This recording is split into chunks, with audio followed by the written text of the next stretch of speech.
in his hand. Finally, hours later, they moved again toward the lock where they had left their sleds. Not a word passed between them. The uneasiness was strong in Sabo's mind now, growing deeper, mingling with fear and a premonition of impending evil. A dead ship, a derelict, come to them by merest chance from some unthinkably remote star. He cursed, without knowing why, and suddenly he felt he hated Brownie as much as he hated the captain waiting for them in the station. But as he stepped into the station's lock, a new thought crossed his mind, almost dazzling him with its unexpectedness. He looked at the engineer's thin face, and his hands were trembling as he opened the pressure suit. He deliberately took longer than was necessary to give his report to the captain, dwelling on unimportant details, watching with malicious amusement the captain's growing annoyance. Captain Loomis' eyes kept sliding to Brownie, as though trying to read the information he wanted from the engineer's face. Sabo rolled up the charts slowly, stowing them in a pile on the desk. "That's the picture, sir. Perhaps a qualified astronomer could make something of it. I haven't the knowledge or the instruments. The ship came from outside the system, beyond doubt. Probably from a planet with lighter gravity than our own, judging from the frailty of the creatures. Oxygen breathers, from the looks of their gas storage. If you ask me, I'd say—" All right," the captain breathed impatiently. "You can write it up and hand it to me. It isn't really important where they came from, or whether they breathe oxygen or fluorine." He turned his eyes to the engineer and lit a cigar with trembling fingers. "The important thing is how they got here. The drive, Brownie. You went over the engines carefully? What did you find?" Brownie twitched uneasily and looked at the floor. "Oh yes, I examined them carefully. Wasn't too hard. I examined every piece of drive machinery on the ship, from stem to stern." Sabo nodded slowly, watching the little man with a carefully blank face.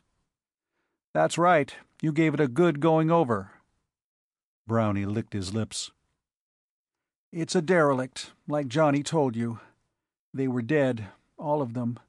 Probably have been dead for a long time. I couldn't tell, of course. Probably nobody could tell. But they must have been dead for centuries." The captain's eyes blinked as the implication sank in. "Wait a minute," he said. "What do you mean, centuries?" Brownie stared at his shoes. "The atomic piles were almost dead," he muttered in an apologetic whine. "The ship wasn't going anyplace, Captain. It was just wandering. Maybe it's wandered for thousands of years." He took a deep breath, and his eyes met the captain's for a brief, agonized moment. "They don't have interstellar, sir. Just plain, simple, slow atomics. Nothing different. They've been traveling for centuries, and it would have taken them just as long to get back." The captain's voice was thin, choked. "Are you trying to tell me that their drive is no different from our own? That a ship has actually wandered into interstellar space without a space drive?" Brownie spread his hands helplessly. "Something must have gone wrong. They must have started off for another planet in their own system, and something went wrong. They broke into space, and they all died, and the ship just went on moving. They never intended an interstellar hop. They couldn't have. They didn't have the drive for it." The captain sat back numbly, his face pasty gray. The light had faded in his eyes now. He sat as though he had been struck. You couldn't be wrong? You couldn't have missed anything?" Brownie's eyes shifted unhappily, and his voice was very faint. "No, sir." The captain stared at them for a long moment, like a stricken child. Slowly, he picked up one of the charts, his mouth working. Then, with a bitter roar, he threw it in Sabo's face. "Get out of here! Take this garbage and get out! And get the men to their stations! We're here to watch Saturn, and by God, we'll watch Saturn." He turned away, a hand over his eyes, and they heard his choking breath as they left the cabin. Slowly, Brownie walked out into the corridor, started down toward his cabin, with Sabo silent at his heels. He looked up once at the mate's heavy face, a look of pleading in his dark brown eyes, and then opened the door to his quarters. Like a cat, Sabo was in the room before him, dragging him in, slamming the door. He caught the little man by the neck with one savage hand, and shoving him unceremoniously against the door, his voice a vicious whisper, "All right, talk. Let's have it now." Brownie choked, his eyes bulging, his face turning gray in the dim light of the cabin. "Johnny, let me down. What's the matter? You're choking me, Johnny." The mate's eyes were red, with heavy lines of disgust and bitterness running from his eyes and the corners of his mouth. "You stinking little liar! Talk, damn it!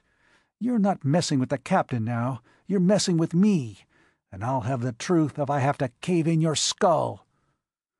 "I told you the truth. I don't know what you mean." Sabo's palm smashed into his face, jerking his head about like an apple on a string. "That's the wrong answer," he grated. "I warn you, don't lie. The captain is an ambitious ass. He couldn't think his way through a multiplication table. He's a little child, but I'm not quite so dull." He threw the little man down in a heap, his eyes blazing. "You silly fool. Your story is so full of holes you could drive a tank through it. They just up and died, did they? I'm supposed to believe that? Smashed up against the panels the way they were? Only one thing could crush them like that. Any fool could see it. Acceleration. And I don't mean atomic acceleration. Something else." He glared down at the man quivering on the floor. "They had interstellar drive, didn't they, Brownie?" Brownie nodded his head, weakly, almost sobbing, trying to pull himself erect. Don't tell the captain," he sobbed. "Oh, Johnny, for God's sake, listen to me. Don't let him know I lied. I was going to tell you anyway, Johnny. Really I was.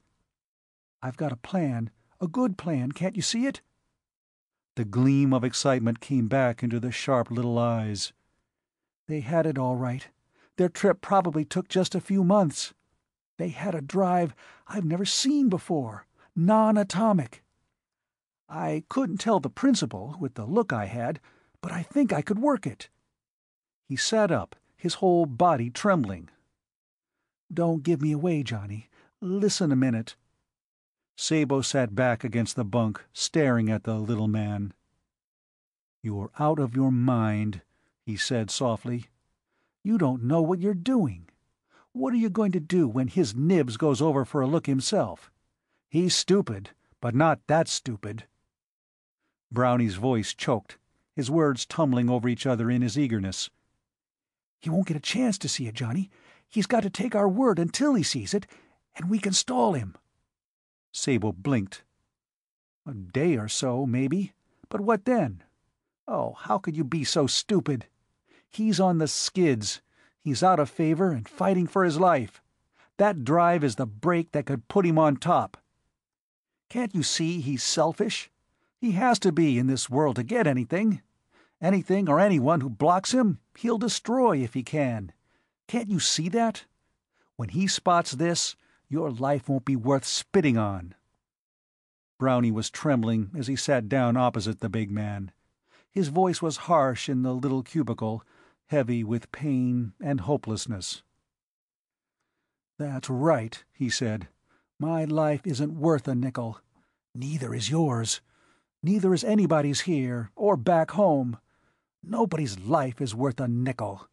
Something's happening to us in the past 100 years, Johnny. Something horrible. I've seen it creeping and growing up around us all my life.